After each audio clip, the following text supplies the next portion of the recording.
and welcome to this episode of The Unnoticed Entrepreneur. Today we're going to the sunny climes of Scottsdale, Arizona. We're going to meet Leif Hartwig. Leif, welcome to the show.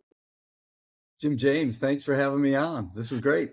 Hey, it's wonderful to have you on the show because you're building WealthVP, which is a platform that's helping entrepreneurs and business owners, but slightly more advanced business owners, to meet funding from especially family offices. So you're really solving this problem where the need for money has actually outstripped the number of VCs that are available.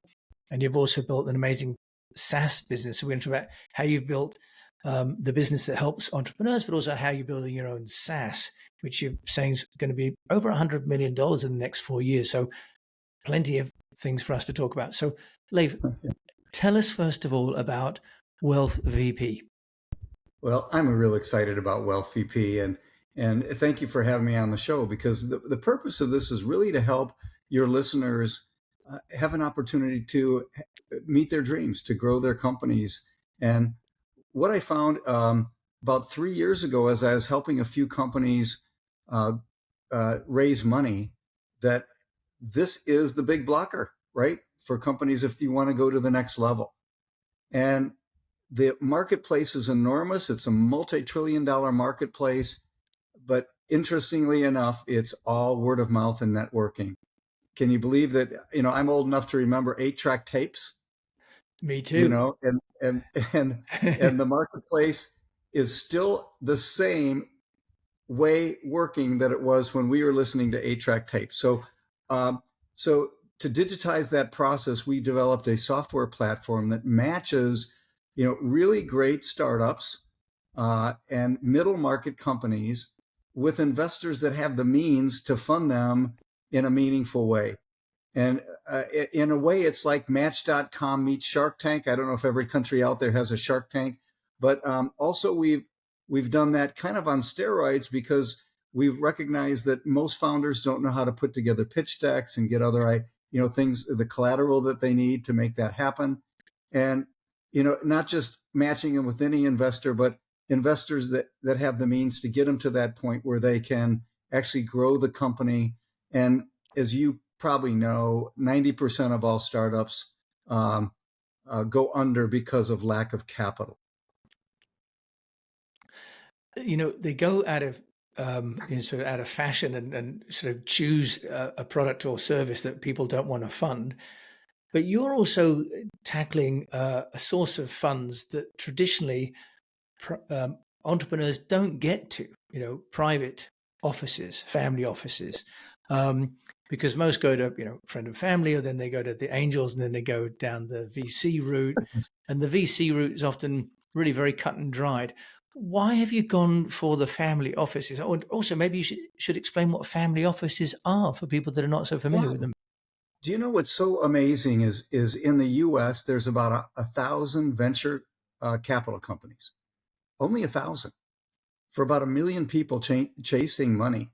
In the U.S. there's 80,000 ultra high net worth individuals. That means starting at $30 million of assets under management, probably closer to 500,000 worldwide. So truly, who is funding this marketplace? It's ultra high net worth individuals. Now, what is a family office?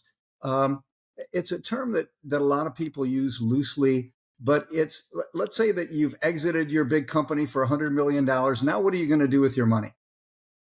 Okay. Yeah. Well, you build a business around that, right? $100 million is a lot of money. And so a family will put together objectives of what they want to do. They'll invest their money in a portfolio of different investments. One of those slivers, or sometimes a bigger part of that pie chart, is private companies.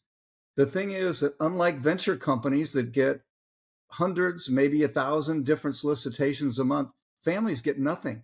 Yet they're the main funder. So how do they get their information? It's from a cousin or a CPA or somebody else that does that.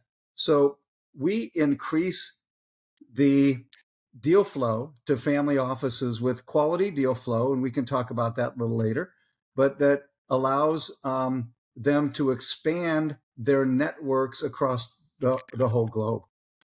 That's really fascinating. And how did you discover this, Leif, because I've met a few people that run family offices. When I was in China, I met them that were in Hong Kong, for example. Right. 10, 14 staff managing the money that their grandparents had made, at the turn of the century. Incredible. How did you find this community? Well, my background's pretty deep. I've been in financial services for 30 plus years. I started as an investment advisor and was in the top 5 people of a national firm here in the United States, and was managing over $200 million myself. And a lot of those people were in the family office type business. So I found that. But here's the other thing: is I worked with venture capital companies, and I apologize ahead of time for any VCs that are listening, but they're arrogant and they have all the deal flow in the world, and they're just interested mostly in money versus trying to leave the world in a better place that we are. And families, family offices, and ultra high net worth people, they want two things. They want to make money, but they want to leave the world in a better place. And so not only is there a lot more of those that do more deals and fund more companies, uh, but they have an interest in values and character, and those are the kind of things that my company is grounded in. And so when you make the comparison, and then more families want to go direct, because if there's something called a 2 and 20 people don't know in venture funds. That means that they take 2% per year of anything that they raise, and they take a 20% backside of deals, which is called a carry. So over 10 years, that's a 40% haircut to companies, right? And also another fact, 75% of venture funds don't return capital to investors. 75%. That's an So, astounding so number. we saw this whole marketplace that is trillions of dollars that has not been digitized. And so we put the digitization in the platform, and then we add a wonderful human element of people that work for me that are kind of like concierges. We call them relationship managers that can help connect people both on the platform and off, but also give them other things that they might need. Okay, so that's WealthVP. Okay, that's one. Now, people might get confused about the name Wealth VP. I personally thought it might stand for, vice president, or, wealth, or Yes, it'd be a sort of a personal wealth platform. Just briefly, could you give us the origins of the name? yes. First of all, the longer name of the company that we shortened is called Wealth Venture Partners. And my daughter, who's a brilliant marketer, helped me. We spent weeks on this, and we looked at each one of those names. And we love the word wealth because it's a substantial name, and it's really in the area that we deal with. And then we looked at the middle name. We're not private equity that kind of has people invest in companies that have been around 20 years. It's really the venture market of companies that are in the growth phases of their business. And then the last name is the one that we really spent a lot of time on. And we looked at Wealth Venture Advisors. We looked at a number of other different last names, and we came up with partners because it was our ideal that we wanted to work together with companies, with these families, with our vendors that come in and we can match as partners, not just outside consultants or advisors. So we actually integrate with these families and with the companies, and we give so much more than just the matching. And I think that value orientation helped us kind of be malleable when the marketplace told us, hey, we like this, but it's, you need to kind of move in this direction a little more. And so as partners, of course, you listen. As advisors, you think you know it all. So we shortened it to Wealth VP just because of the internet and other things, easier to remember. Okay, Leif, I love that, and the way that you've worked with your daughter as well. I asked my daughter her opinion as well. So the whole generation of young women growing up, Yeah, guiding their fathers on. Um, Leif, exactly. it's a SaaS, and we all know that the challenge, or one of the challenges with building a SaaS marketplace, is you have to have buyers and sellers kind of an equal number, right? I mean, otherwise you end up with too many buyers and no sellers, or too many sellers and no buyers.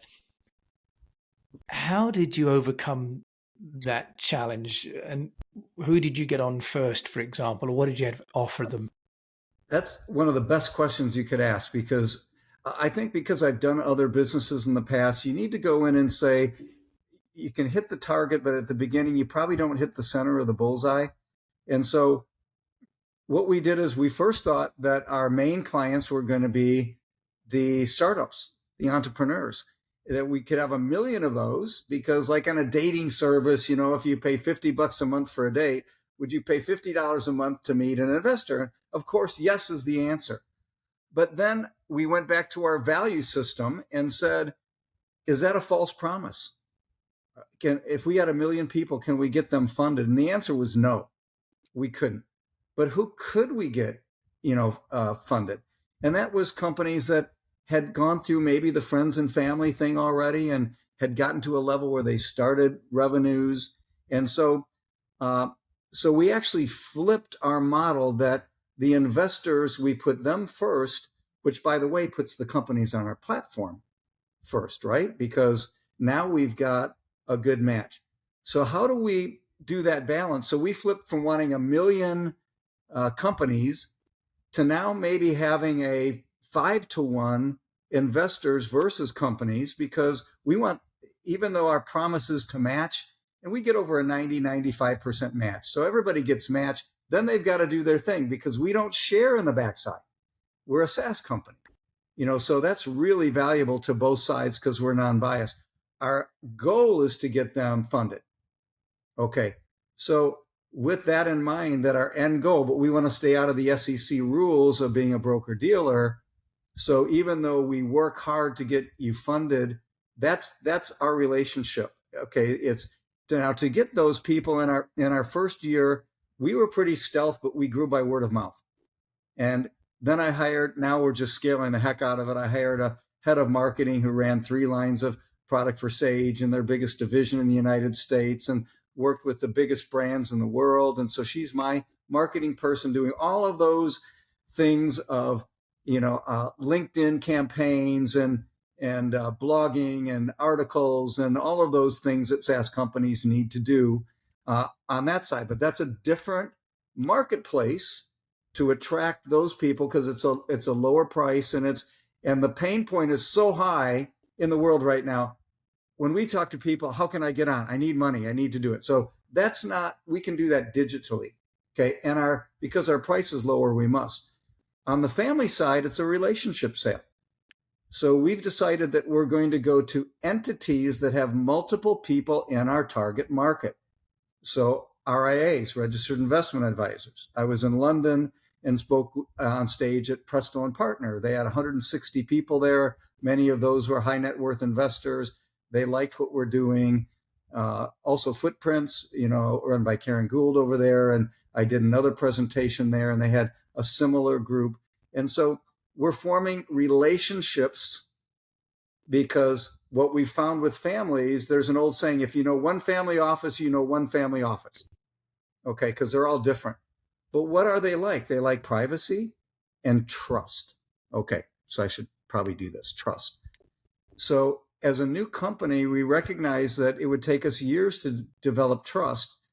But to develop an integrated alliance with an organization that has already had that trust and they believe in us, then the sales cycle was shortened. Did that make sense? Yep. Okay. So the two-sided marketplace, we actually have kind of a firewall in between, because we don't want our companies bombarding them with, stuff every day, but it's a true connection. And so we developed, through listening to the marketplace, our go-to-market strategy. Now we also have salespeople too, and those salespeople are on the phone, going out to relationships in the target markets, using PitchBook and other techniques for the families, that we can also do that. So at first, you don't know exactly what's going to work best, so you use multiple channels to do that. However, we're having great success with these integrated alliances, and now we're scaling that up. We have only 2 or 3 salespeople now. We'll go to 100, probably by the end of next year, if we can scale quickly. Well, yes, Leif, you've mentioned that the goal is to get up to over $100 million worth, and that's of fees from family offices, isn't it? Predominantly. Well, it's both sides. So we charge. We think a I always say free is a great price, but it really isn't, because it doesn't denote quality, and especially in this market, a lot of the families aren't used to paying. They get lots of free stuff, but truly, at $25,000 a year for a family, if they had to form what we can give them, hire a deal person, a networking person, find software, go to local events, it's a lot of time and effort, but it would be $200,000 to $300,000 minimum as a do-it-yourselfer to do that. And so, on the company side, who's going to go over your pitch decks? Who's going to introduce you individually to people? And so, with that marketplace, we can do the monthly recurring revenue for both sides. And as you know, in a normal market, not today, it's about 10 times top line revenues that we get value. So that would be at 100 million, which is only 5 to 7,000, in subscribers worldwide, out of 500,000. So we think that we can get there, and perhaps much more. So the idea that you're going through existing trusted relationships is a great one. Leif, is there something that you've tried with Wealth VP from a marketing perspective that hasn't worked quite? I never try to embarrass guests, but it's always useful to, share our learnings, call them learnings, Oh, maybe not mistakes, from a sort of a marketing perspective. yeah. I always like to tell groups like this, the reason I can maybe be in front of you is I made more mistakes than all of you put together. And so there's an old saying in Silicon Valley: fail often and fail fast. Okay, so we try a lot of stuff and see what works. One of the things that didn't work, believe it or not, is having this for free. So when we charge companies at first to come on just to get populated, we thought we'd do a freemium model and get them on. And you know what? They didn't value it. Oh, interesting. Yeah. And maybe we didn't value ourselves so much. So I like to say you want to come from abundance, not from scarcity. And so it's always hard to change prices or raise prices, but it's the right thing to do many times. And it puts you in a position of power that you say, well, if you don't want it, you don't have to be on. We want to help you but we can't afford to do it because we give you a lot of value for what we're doing. So one thing that didn't work was the freemium model. We were devalued in that. And since we believe that we have quality companies and quality investors, it's got to be reflected in the price. So almost every one of the free people went off, all the paid people stayed on, and we've risen. We've like right now for our companies, for instance, you can choose $300. It's $299 a month, and you can get our software, or you can pay $1,000 a month and get pitch events, pitch deck review, personal service. Nobody has chosen since we've done that the $299 model. Okay, so that's got to tell you something. And I think, though, that because I've owned a business coaching company all over the US and Canada with thousands of people going through, that the hardest thing for people to do as beginning entrepreneurs is set a price that is equal to the value of what you're doing. So that was a mistake. Yeah, very interesting that you found that there's more traction with a premium price. Of course, then you can provide more service as well, can't you? Otherwise, you're trying to save money all the time rather than invest back into the customer. Leif, is there something that you feel as an entrepreneur, who's also had a long corporate life, so you've had an illustrious career on both sides of the fence, building Wealth VP and also with your coaching business, is there one thing that you could say you would recommend entrepreneurs do to get noticed? One thing that you feel has really moved the needle? Well, gosh, is also another great question, because as we know, getting noticed is complex, and in this world, I think you have to do more than one thing, right? I mean, being on a podcast like this is one of the things that we do, and I think our objective of getting noticed isn't so much from our ego standpoint. I mean, I used to like to get a lot of awards. We used to like to have a lot of press releases. And, we got noticed, but did it really drive revenues? Because that's the end result, isn't it? I mean, at the end of my life, I'd like, to have grown these great businesses, but no one know me, because we want to make a whole difference in the world. So the objective of getting noticed is to drive revenues to the company and to create your brand.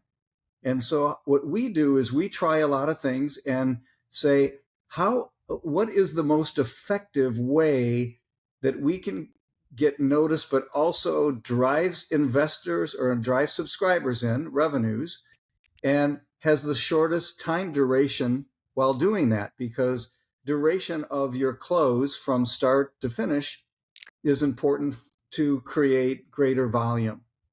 Okay, so getting noticed is and creating your brand, and your brand, and this is really important to me. Your brand should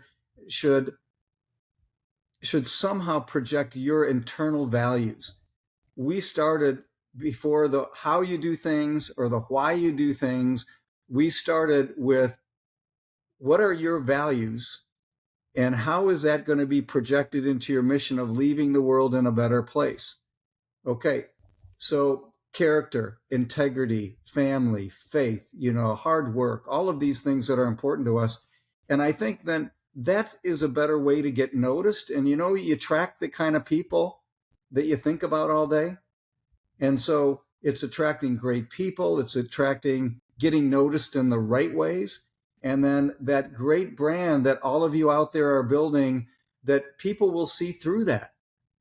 And then you're going to get noticed in a way that will help you build your business into something greater than just the revenues, but something that you're proud of. Leif Hartwig, what a considered and insightful response. Thank you for that. You're welcome. Thanks. It's a great question. I preach every week to our employees, and they all get that. Yesterday, I sent a little thing in our HubSpot, and it was, always believe that something wonderful is about to happen.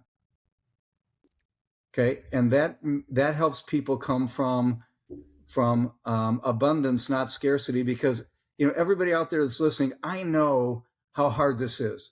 It is the hardest thing in the world to be an entrepreneur. You get beat up, you get depressed, you don't know where the money's coming from. Failure's right around the corner all the time, and many times we can get down, and when you do, your team and your potential customers can see right through that. So, I think it's really important that we keep this positive attitude. And I know it sounds like, Miss Mary Sunshine, but it's not. It's necessary. And anybody that's ever made it at the highest level will tell you that. Leif Hartwig, it's been wonderful to hear that coming from you, with such a wealth of experience and building such a wonderful platform on so many levels. From a sort of seeing an opportunity perspective as an entrepreneur, I really respect what you've found there with the matching of the community of family offices with entrepreneurs that otherwise they could never have met before. So that's fantastic. And also that, leading with values, and actually you're quite happy to be the unnoticed entrepreneur because you want the brand to be sustainable rather than it being an ego-driven project. It's Right. really a value-driven project. And that is really what I'm hoping for this show to find, because they're wonderful people like yourself doing great work who are not doing it for themselves, but doing it for the mission. And that, I think, is so worthy of being on the show. Well, thank you. But I do want to say that, and you were so kind to say those things, that I like the expression that we love Mother Teresa, but we don't want to be the Mother Teresa business. That selfishly, I want to grow the business and continue to grow my wealth too. So it's a difficult place to walk that tightrope, isn't it? That we want to create value, but we also want to make money. But I think if you create the value, the money is the way that people are showing you have value. So the more that your business makes, the higher value. And of course, the Elon Musks of the world and all that, the reason they've made so much money is they've created so much value that they're getting compensated for that. So I do have a selfish interest too, but it really, our main focus is leaving the world in a better place, and through entrepreneurs, that can not only help themselves, but give the world their great products that can make our lives better. Leif Hartwig, founder, CEO of WealthVP. You've left my show in a better place. Thank you so much. If you want to find you, where can they do that? Well, you can. People can get a hold of me directly if they want. It's Leif, Leif at wealthvp.com, or just go to wealthvp.com and you'll see a place that you can seek out some of our people that can be in contact with you. Jim James, thank you for having me. This was so much fun. It's been Love it. amazing. Thank you so much for coming on the show, Leif. It's been an unexpected pleasure just because I'm glad that you're willing to talk about the bigger purpose and not just about money, because the money is the end result. But what we're doing is something bigger than that. And so I'm really delighted that you've been willing to go down this path with me. Thank you so much today. Well, thank you. Thank you. I love being on here. Great. Well, look, what a great opportunity we've had to listen to such an experienced and wise entrepreneur who's doing so many things for so many people for the right reasons. If you've enjoyed this, do please share it with a fellow unnoticed entrepreneur. And if you've got the time to rate it on the player, that would also really help. Lets the players know that we're doing the right things over here. And until we meet again, I just encourage you to keep on communicating. Thanks for listening.